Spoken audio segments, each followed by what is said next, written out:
नमस्कार, स्वागत है आपको उत्तराखंड के बुलेटिन में। मैं हूं आपके साथ यशी शुक्ला। रुक करेंगे खबरों का, लेकिन उससे पहले नजर डालेंगे सर के बारे। सीएम त्रिवेंद्र सिंह रावत का गांव खैरा सैड बनेगा एडवेंचर टूरिज्म का केंद्र। एक ही जगह पर होगी तमाम साहसिक गतिविधियां। निष्कासन के 13 महीने बाद एमएलए चैंपियन की बीजेपी में वापसी। प्रदेश भाजपा अध्यक्ष बंशीधर भगत ने की घोषणा, कहा उम्मीद है अनुशासन में रहेंगे। रुद्रप्रयाग में जिंदगी और मौत से लड़ रहे लोग, आपदा में नहीं मिल रही कोई मदद। 23 गांव के लोग कर रहे विस्थापन की मांग। नैनीताल आने वाले पर्यटकों के लिए अच्छी खबर। नैनी झील में 1 सितंबर से कर सकेंगे बोटिंग। सरकार की गाइडलाइन का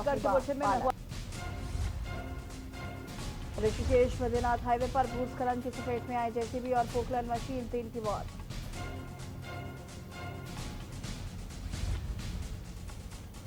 उत्तराखंड में चिंताजनक हो रहे हालात। 5 दिन में रोजाना मिल रहे 400 से अधिक संक्रमित मरीजों की संख्या 15,500 से।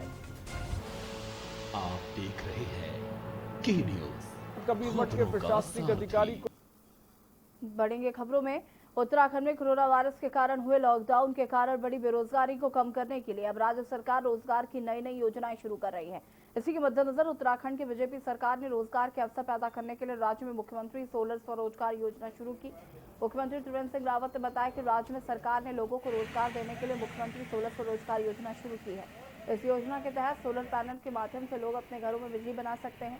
अपने घर की जरूरत की बिजली का इस्तेमाल के बाद बाकी बची हुई बिजली राज्य के विद्युत विभाग को बेच सकते हैं। जिससे राज्य सरकार एमएसएमई की शर्तों के अनुसार 25 किलोवाट तक उत्पादन करने वालों को सब्सिडी भी देगी और पैदा होने वाली बिजली को 4.5 रुपए प्रति यूनिट के हिसाब से खरीदेगी। इससे राज्य में दूर दराज के गाँव में रहने वाले ग्रामीणों को रोजगार मिलेगा और प्रत्येक व्यक्ति 15,000 रुपए प्रति माह तक कमा सकेगा।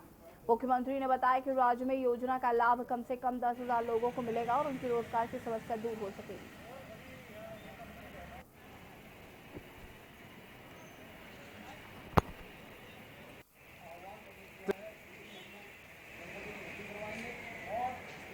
सीएम सोलर स्वरोजगार योजना ये उन लोगों के लिए है जो गांव में रह रहे हैं और इसमें 25 किलोवाट तक के अनुमन्य होगा एक व्यक्ति के नाम पर।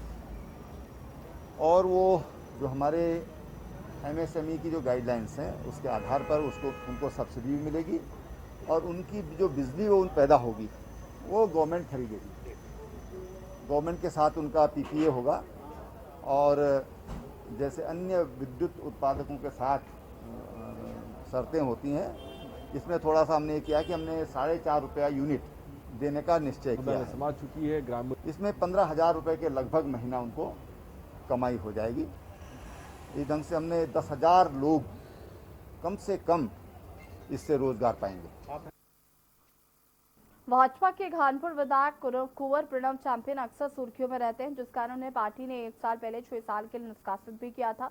बता दें कि बड़बोलेपन को लेकर ये अधिकतर सुर्खियों में रहे हैं। और वहीं बीते रविवार को बीजेपी कोर ग्रुप की बैठक कर बीजेपी प्रदेश अध्यक्ष बंशीधर भगत ने विधायक चैंपियन की पार्टी में दोबारा वापसी कराई। भगत ने कहा कि उनसे माफीनामा मांगा गया और साथ ही वो ऐसा काम दोबारा नहीं करेंगे, इस बात की भी बात कही गई। वहीं चैंपियन ने उत्तराखंड की जनता और पार्टी से माफी भी मांगी।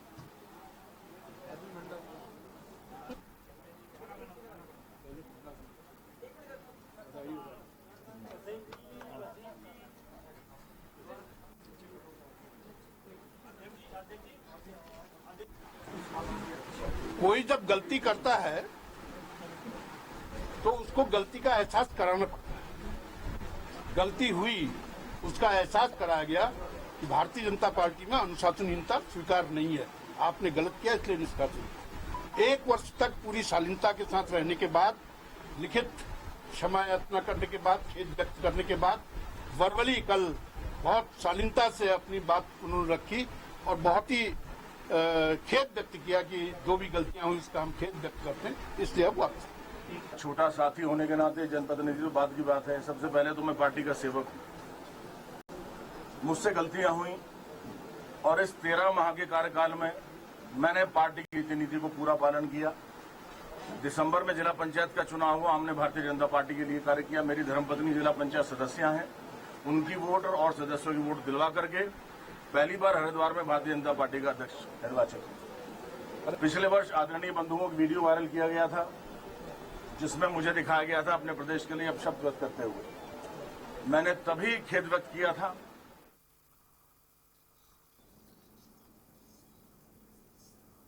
आम आदमी पार्टी के बयान को लेकर भाजपा के प्रदेश अध्यक्ष बंशीधर भगत ने साफ कर दिया कि बीजेपी का कोई भी विधायक किसी भी अन्य पार्टी के संपर्क में नहीं है और आगामी होने वाले चुनाव में बीजेपी बम्पर वोट से जीत दर्ज कराएगी। उन्होंने बताया कि हाल ही में आम आदमी पार्टी ने एक बयान जारी किया कि कांग्रेस और बीजेपी के कई विधायक संपर्क में हैं, जिसका बीजेपी प्रदेश अध्यक्ष बंशीधर भगत ने खंडन किया है।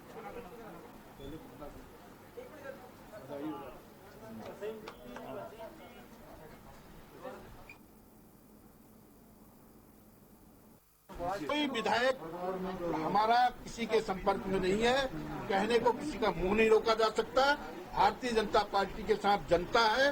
कोई पार्टी चुनाव लड़े, भारतीय जनता पार्टी शीर्ष पर रहेगी और बहुमत से सरकार।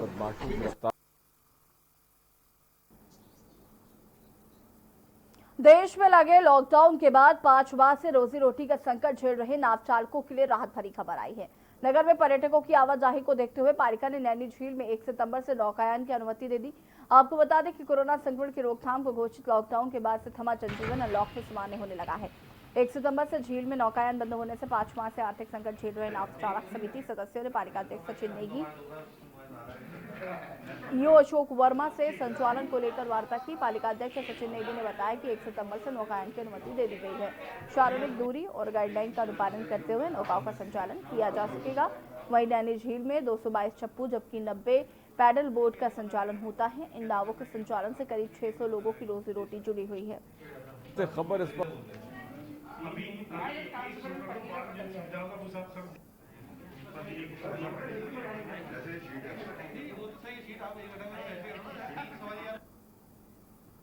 छोटे खुलने से बहुत राहत मिलेगी। आदमी का दिनचर्या चलेगा। जो आदमी भूखे की तादाद में थे उनको मतलब थोड़ा रोजी रोटी का आसार मिल जाएगा। आदमी परेशान था, हम कहाँ से रोजी रोटी कमाएंगे करके, उसको थोड़ा बहुत परिवार को चलाने के लिए कुछ मदद मिल जाएगी। एक मीटिंग होती है हमारे युवा परमल जी के द्वारा, तो इसमें डिसीजन ये लिया है कि 1 तारीख से हम इनको भी परमिशन दे रहे हैं, उसके बाद ही हम संचालन कर सकते हैं। सुरक्षा सोशल डिस्टेंसिंग हमने कहा है वो मेंटेन करनी है, क्योंकि कोरोना चल रहा आपको मालूम ही है, तो उसमें उसका पालन पूर्ण रूप से करा जाएगा। जो पालन नहीं करे उसमें हम कार्रवाई भी करेंगे। नहीं, हमने सैनिटाइज मशीन लगाएंगे, नहीं हमने एक बोतल रख दें जिससे सैनिटाइज होता रहे टाइम में, जैसे तो आएगा ना, और जैसे जैसे एक सवारी उतरेगी तो जब दूसरा जना बैठा है तो पूरी बोट को सैनिटाइज किया जाए उसके बाद। जीवन और मौत के बीच गुजर बसर कर रहे रुद्रप्रयाग के 23 गांव के लोग परेशान हैं। वहां रह रहे परिवार वर्षों से विस्थापन की मांग कर रहे हैं। प्रभावितों को राहत पहुंचाने में प्रशासन भी नाकाम दिख रहा है। आपदा की दृष्टि से अभी संवेदनशील रुद्रप्रयाग के 23 गांव आज भी विस्थापन की बात हो रहा है।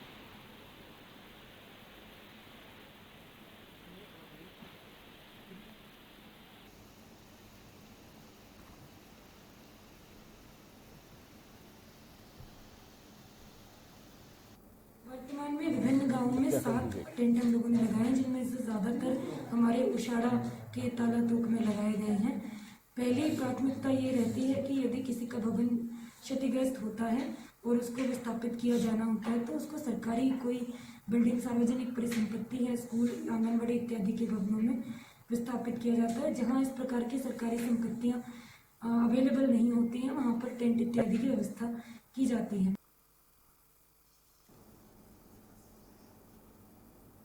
खबर सितारगंज से है, जहां कोतवाली पुलिस ने सोशल डिस्टेंसिंग का पालन न करने व मास्क न पहनने पर 100 लोगों का चालान किया। साथ ही आधा दर्जन लोगों को पुलिस एक्ट के तहत चालान किया। यातायात नियमों का पालन न करने पर 1 दर्जन लोगों से जुर्माना वसूला गया। प्रभारी निरीक्षक के नेतृत्व में पुलिस ने कोविड-19 के दृष्टिगत मास्क का प्रयोग न करने वाले और सोशल डिस्टेंसिंग का पालन न करने वाले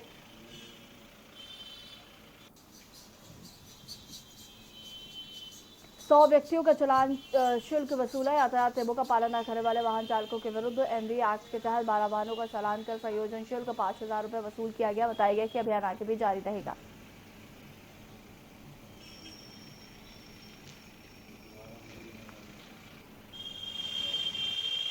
कोरोना वायरस को प्रसारण को रोकने के लिए और उस पर खतरे पाने के लिए लोगों को जागरूक करने के लिए ये अभियान चलाया गया था कि सोशल डिस्टेंस का पालन करें और मास्क लगाएं ताकि बीमारी कम से कम फैले।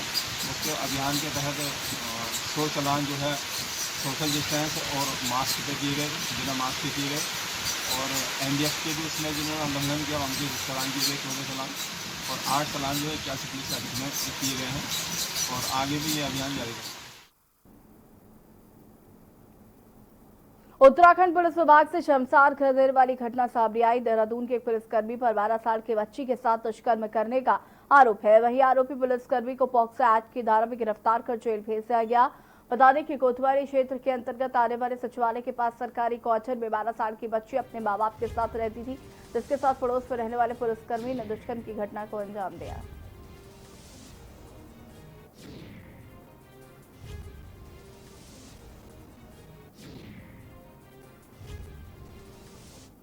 इसमें एफआईआर जो है पॉक्सो एक्ट में और जो आईपीसी का 376 सेक्शन है उसमें लिखी गई है।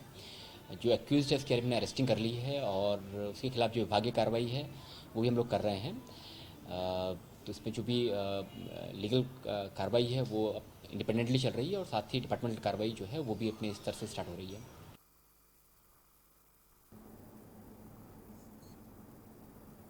नैनीताल में सरोवर नगरी का सुप्रसिद्ध 118वां श्री नंदा देवी महोत्सव शुरू हो गया है। महोत्सव का पुराने वर्षों की तरह धूमधाम से शुभारंभ तो नहीं हुआ, परंतु संस्था के आयोजक श्री राम सेवक सभा के मंदिर कक्ष में पूजा पाठ के साथ महोत्सव शुरू हो गया। श्री राम सेवक सभा के पदाधिकारी हिमांशु जोशी ने बताया कि रात्रि में विद्युत पूजा अर्चना के उपरांत कदली वृक्षों को कोरोना के संक्रमण की वजह से बिना किसी शोभा यात्रा के सीधे नैना देवी मंदिर परिसर लाया जाएगा। और ये भी बताया गया कि 25 अगस्त को मूर्ति निर्माण किया जाएगा। 26 अगस्त को ब्रह्म मुहूर्त में मूर्तियों में प्राण प्रतिष्ठा दी जाएगी।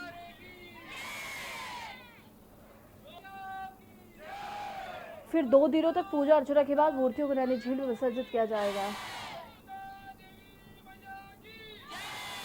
पूरे शहरवासियों को पहले मां नंदा देवी के महोत्सव की हार्दिक बधाई देता हूँ। हम लोग अभी इधर खमारी से कदली का वृक्ष की पूजा अर्चना करके हम लाए हैं और यह मंदिर पर भी स्थापित कर दिया गया है। कल इसकी पूजा, आज की पूजा होने के पश्चात कल मूर्ति निर्माण होगा, तब परसों प्रातः ही ब्रह्म मुहूर्त में मूर्ति की स्थापना की जाएगी, माँ की मूर्ति की स्थापना की जाएगी। उसके बाद अष्टमी नवमी के दिन यहाँ अष्टमी नवमी दशमी के दिन माता के यहाँ पर स्थापना रहेगी और विजय दशमी के दिन इसका विसर्जन किया जाएगा।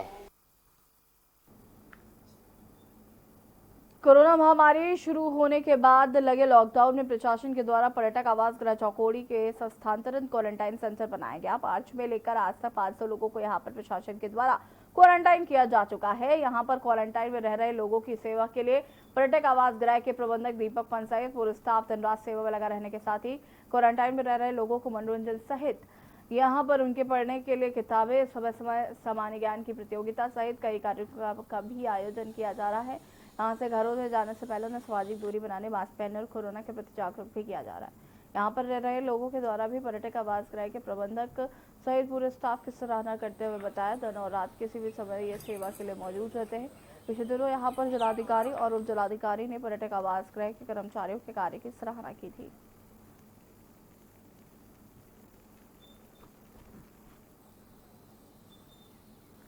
से हमारा क्वारंटाइन सेंटर स्टार्ट हो गया था।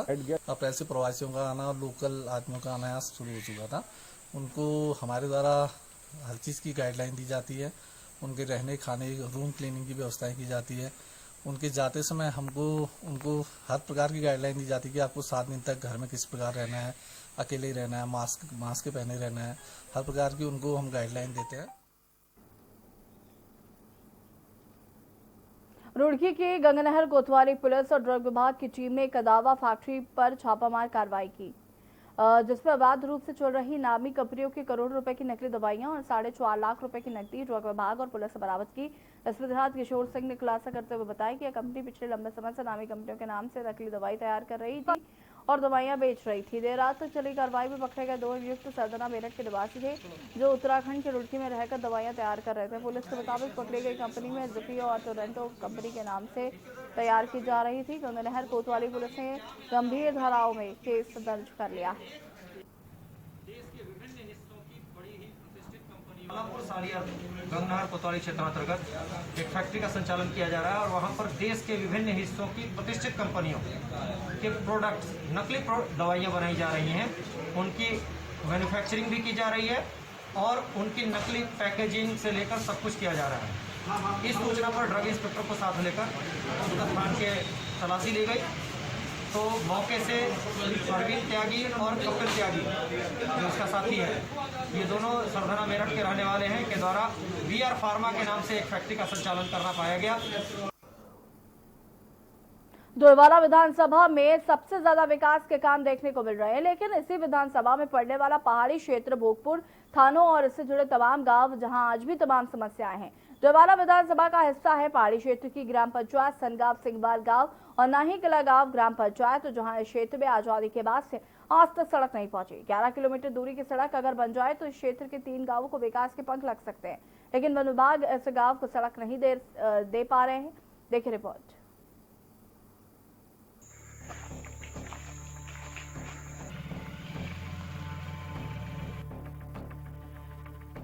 डोईवाला तहसील से मात्र 18 किलोमीटर दूर सनगांव सिंधवाल गांव और नाही कला गांव के तमाम लोग, महिलाएं, बुजुर्ग, बच्चे, सबको सड़क का इंतजार है।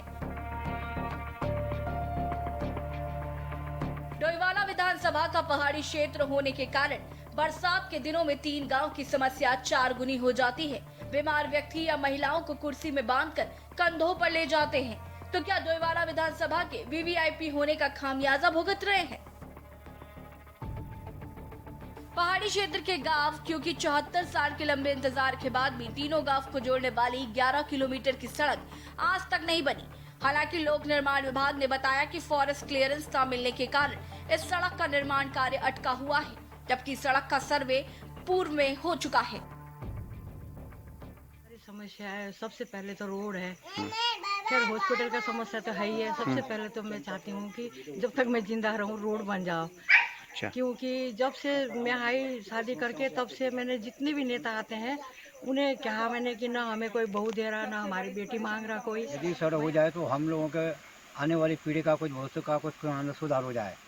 यदि यहाँ सड़क नहीं हो तो यहाँ के लोगों का जीवन बिल्कुल अंधकार में है, अंधकार में। प्रशासन की है जैसे कि PWD विभाग और ये वन विभाग। अब हम ये नहीं समझते कि PWD की कमी है कि वन विभाग की कमी है।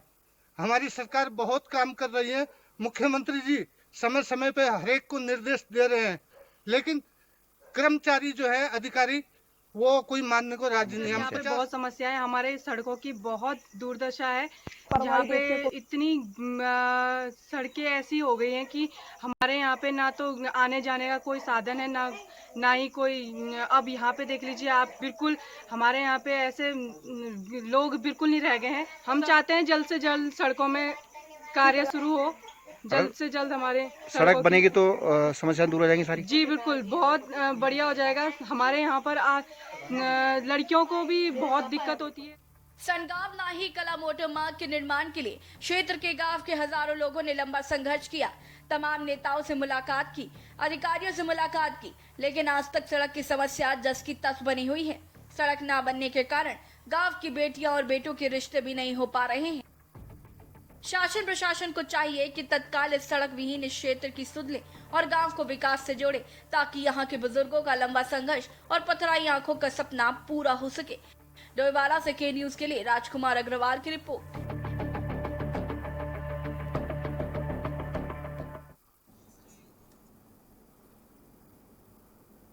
और यहाँ पर वक्त हो गया एक छोटे से ब्रेक का, जल्द हाजिर होंगे।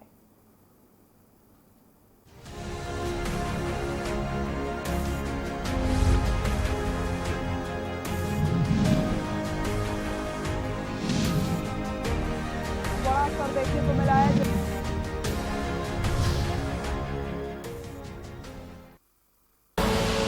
आप देख रहे हैं के न्यूज, खबरों का सारथी। केबल ऑपरेटर्स जो पहुंचाते हैं आप तक हमारी हर बात, सजगता और समझदारी जिनकी है पहचान, जो है कोरोना योद्धा, जो है जिम्मेदार। इन कोरोना योद्धाओं को के न्यूज का सलाम। आप हैं तो हम हैं, आपके बिना हम कुछ नहीं। देश भर के केबल ऑपरेटर्स कोरोना योद्धाओं का के न्यूज की तरफ से हार्दिक अभिनंदन।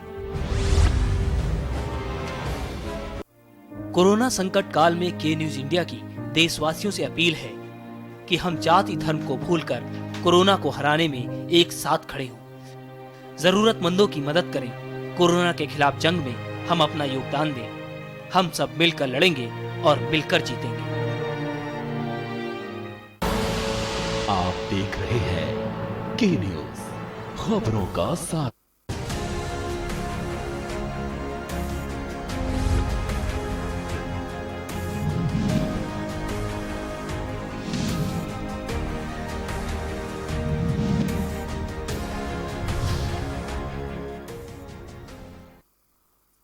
ब्रेक के बाद एक बार फिर से आप सभी का स्वागत है। भले ही देश को आजाद हुए 73 साल पूरे हो चुके हों, लेकिन उत्तराखंड के दूरस्थ ग्रामीण क्षेत्रों की सुध लेने वाला कोई नहीं है। दूरस्थ क्षेत्रों में रह रहे ग्रामीण आज भी अपनी मूलभूत सुविधाओं के लिए दर की ठोकरें खाने को मजबूर हैं। देखिए रिपोर्ट।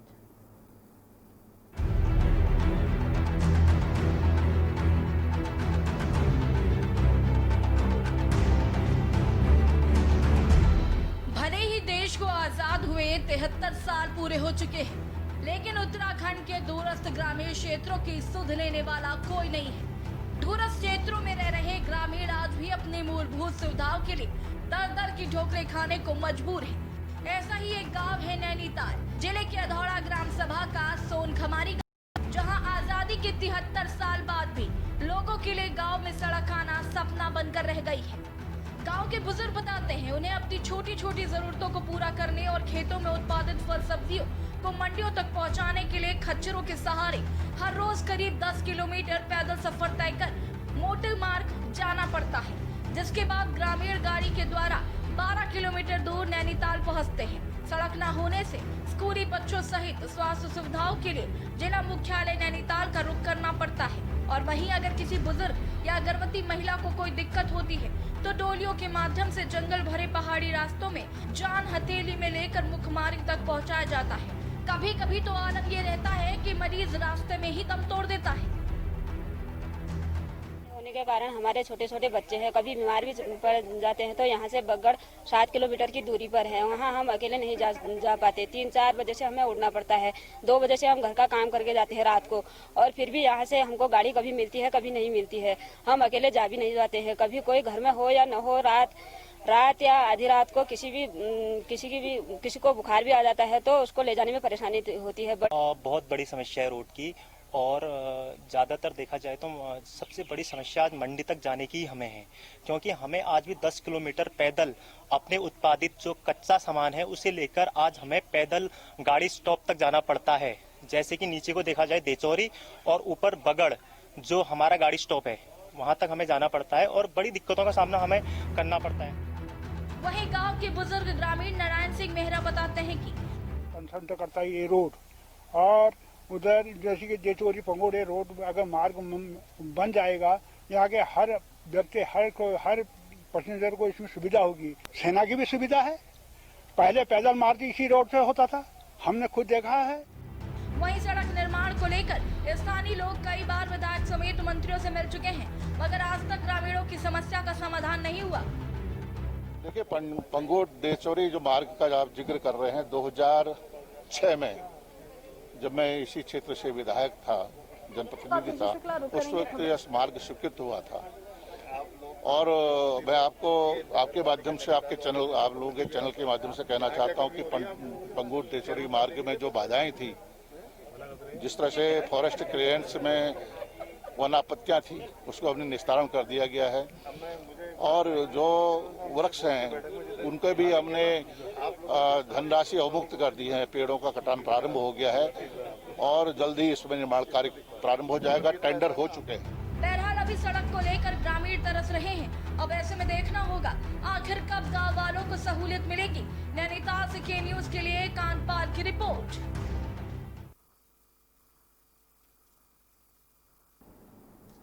फिलहाल इस बुलेटिन में इतना ही। देखते रहिए के न्यूज इंडिया। नमस्कार।